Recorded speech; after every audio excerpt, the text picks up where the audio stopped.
দ্বিতীয় দিনেই প্রায় ভোর ভোরই বেরিয়ে যাই দীঘার এই অপরূপ সূর্যোদয় দেখার জন্য। এরপর সকাল সকাল ব্রেকফাস্ট সেরেই বেরিয়ে পড়ি নতুন এক জায়গায় যাওয়ার উদ্দেশ্যে। একদিকে সমুদ্র, অন্যদিকে সবুজে ঘেরা এই রাস্তা দিয়ে সোজা চলে যাই সামনের দিকে।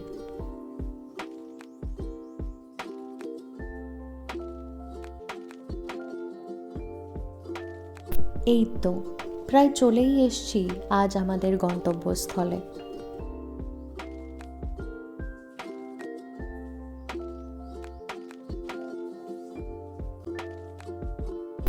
এই জায়গায় রয়েছে একটি বিশাল বড় মাছের বাজার, যেখানে প্রতিদিন সামুদ্রিক মাছ নজর কাড়ে স্থানীয় এবং পর্যটকদের। এইবার নিশ্চয়ই মাথায় প্রশ্ন আসছে, জায়গাটি কোথায়? তাই তো, তবে শুনুন। তাজপুরের প্রশান্তি এবং দীঘার প্রাণবণতার পর আজ আমরা চলে এসেছি এই অজানা জায়গায়। এই অজানা জায়গা আর কিছুই নয়, হলো মোহনা সি বিচ। এই মোহনা সি বিচ আসলে দ্য গ্রেট বে অফ বেঙ্গল এবং চম্পা নদীর এক মিলনস্থল। আসুন আজ আমরা ঘুরে নিই এই জায়গায়।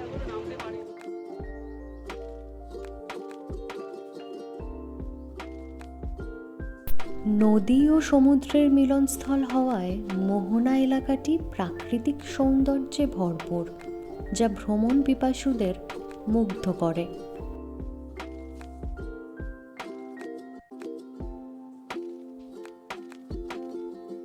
এই অপরূপ দৃশ্য তো রয়েছেই, কিন্তু এর পাশাপাশি এখানে বেড়াতে আসলে আপনাদের চোখে পড়বে অসংখ্য লাল কাঁকড়ার দলেদের।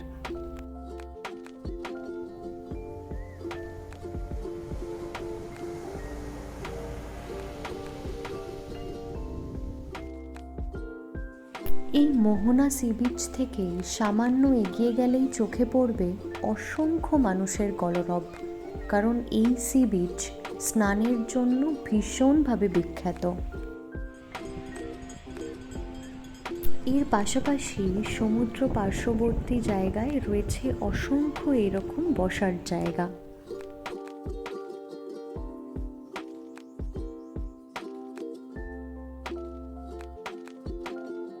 হাতে একটা ডাব নিয়ে উপভোগ করতে পারেন এই রকম মনোরূপ দৃশ্য।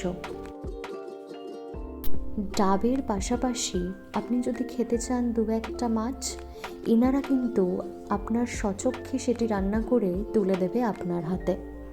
বাঙালি হয়ে মাছ খাবো না তা কি হয়, তাই আমরাও নিয়ে নিলাম একটি ভেটকি এবং চিংড়ির প্যালেট।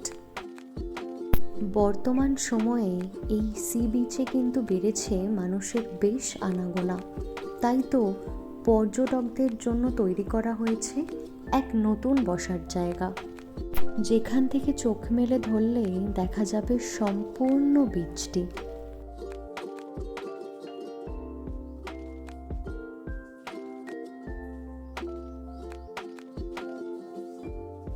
কি অপরূপ সুন্দরই না লাগছে, তাই না? দূরের ওই টোটো স্ট্যান্ড থেকে টোটো নিয়ে আমরা আবার এগিয়ে পড়ব নিউ দীঘার উদ্দেশ্যে। এইবারের জন্য সমুদ্রকে বিদায় জানিয়ে এগিয়ে পড়লাম ফেরার পথে।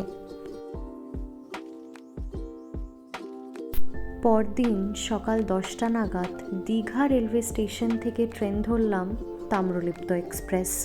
রিজার্ভেশন বগির ভাড়া নিয়েছিল 130 টাকা প্রতিজন। গ্রাম্য প্রাকৃতিক দৃশ্য দেখতে দেখতে ফিরে আসলাম শহরের আবারও ব্যস্ততম জীবনে। আজকের জন্য এইটুকুই। ভালো থাকবেন, ঘুরতে ভালোবাসলে ঘুরতে থাকবেন।